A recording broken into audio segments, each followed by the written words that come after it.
Hello friends, आज हम देखते हैं 10th क्लास के बड़े ही इंपॉर्टेंट क्वेश्चंस जो कि आपके एक्सरसाइज 11.1 का पहला ही क्वेश्चंस है। क्वेश्चंस में आपका क्या पूछा गया है? Find the area of a sector of a circle with the radius 6 centimetre if angle of the sector is 60 degree. तो इसमें अगर हम बात करें जो हमारा देखिए, सबसे पहले जो हमारा ये है, हमारे पूरा क्या है, सर्कल है। अब सर्कल में भी देखिए, जो हमें पता है ये जो हमारा बीच का होता है, ये होता है आपका क्या चीज़, सेंटर। सेंटर से कोई भी लाइन अगर इस तरीके से खींची जाए, यहाँ पर ये मिल गई सर्कल के इधर की साइड, ये मिल गई इधर की साइड। अब यहाँ से जो एंगल बना हमारा ये वाला, ये जो एंगल बनता है हमारा, ये है 60 डिग्री का इसके अंदर, ये 60 डिग्री देखा। और जो हमारी रेडियस है, रेडियस क्या होती है, सेंटर से होकर के जो हमारे सर्कल के यहाँ पर पार्ट्स में मिलती है इधर की साइड, बाहर की साइड, तो ये हमारी कहलाती है रेडियस। तो हमारी रेडियस कितनी दे रखी है, 6 सेंटीमीटर। अब इसमें जो हमें फाइंड आउट क्या करना है, पहले ये देख लीजिए, हमें दे क्या कर रखा है, सबसे पहले रेडियस दे रखी है हमें। रेडियस कितनी है हमारी, रेडियस हमारी 6 सेंटीमीटर।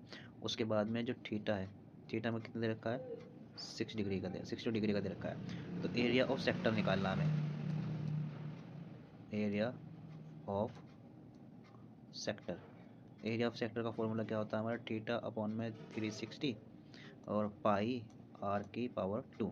और आर की वैल्यू आपको पता ही है, आर यानी इसमें आर की पाई की वैल्यू, पाई की वैल्यू दो होती है आपकी। एक तो पाई की वैल्यू होती है आपकी, पाई की जो वैल्यू होती है, एक तो होती है 22/7 और दूसरी क्या होती है 3.14। लेकिन आपको जब तक इसके अंदर एग्ज़ाम में मेंशन ना किया गया हो पेपर में कि वैल्यू आपको ये रखनी है, अगर आपको एग्ज़ाम में मेंशन किया गया है क्या पी वैल्यू ये रखनी है तो ये रखनी है, लेकिन अगर मेंशन नहीं किया गया तो फिर आपको सिर्फ ये वैल्यू रखनी है 22/7।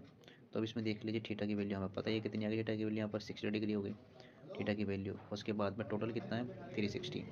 अब मल्टीप्लाई कीजिए, पाई की वैल्यू 22/7 और आर हमारी रेडियस कितनी है हमारी 6 मल्टीप्लाई 6।